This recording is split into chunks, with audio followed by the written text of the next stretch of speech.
प्रदेश में पश्चिमी विक्षोभ के प्रभाव से कई स्थानों पर हल्की से मध्यम बारिश दर्ज की गई।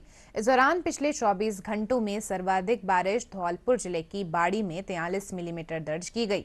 राज्य के कई जिलों में बारिश के बाद तापमान में 3 से 8 डिग्री सेल्सियस तक की गिरावट आई है, जिससे लोगों को गर्मी और उमस से राहत मिली है।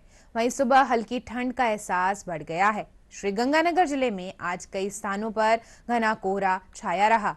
इससे वाहन चालकों को काफी परेशानी का सामना करना पड़ा। उधर मौसम विभाग ने आज से आगामी एक सप्ताह के दौरान प्रदेश के अधिकांश भागों में मौसम शुष्क रहने की संभावना जताई है।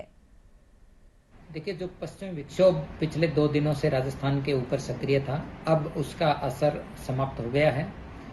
अगले एक सप्ताह के दौरान राजस्थान के सभी भागों में मौसम शुष्क रहेगा, आसमान भी खुलेगा और इसके अलावा यदि देखें तो उत्तरी हवाओं के प्रभाव से पिछले 24 घंटों में न्यूनतम और अधिकतम तापमान में 3 से 8 डिग्री सेल्सियस की बड़ी गिरावट हुई है। अगले 24 से 48 घंटों के दौरान विशेष तापमान में परिवर्तन नहीं होने और इसके बाद फिर से धीरे धीरे 2 से 4 डिग्री सेल्सियस तापमान में बढ़ोतरी होने की संभावना है।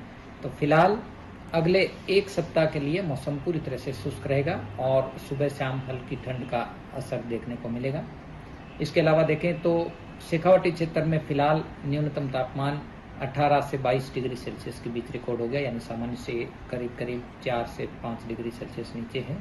वहीं अधिकतम तापमान की भी यदि बात करें तो सभी स्थानों पर फिलहाल अधिकतम तापमान 33 डिग्री सेल्सियस से नीचे है। तो आगामी दिनों में धीरे धीरे 2 से 4 डिग्री सेल्सियस की अधिकतम तापमान में बढ़ोतरी होने से देखिए, अब मानसून पूरी तरह से विदा ऑलरेडी हो चुका है और पश्चिमी विक्षोभ का असर भी समाप्त हो चुका है और अगले एक सप्ताह से करीब करीब यूं कहें कि 10-15 दिनों के लिए भी यदि बात करें तो फिलहाल कोई वेदर सिस्टम एक्टिव नहीं है। तो दीपावली के आसपास भी मौसम फेयर वेदर कह सकते हैं, यानी कि ड्राई वेदर कंडीशंस कंटिन्यू रहेंगे। एक बार बारिश होने से जरूर एक सप्ताह 5-7 दिन के लिए कह सकते हैं कि उसका असर तापमान के रूप में देखने को मिलता है।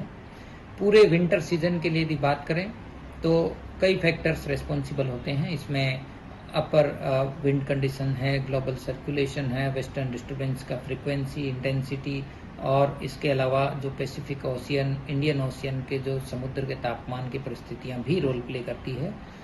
विंटर सीजन के लिए तापमान का पूर्वानुमान आधिकारिक रूप से मौसम विज्ञान की तरफ से विंटर शुरू होने से जस्ट पहले जारी किया जाएगा। अभी तक न्यूनतम तापमान का जो आउटलुक है वो जारी नहीं किया गया है। मौसम विज्ञान विभाग इसको निरंतर मॉनिटर कर रहा है और विंटर से जस्ट पहले इसके बारे में पूर्वानुमान जारी किया जाएगा।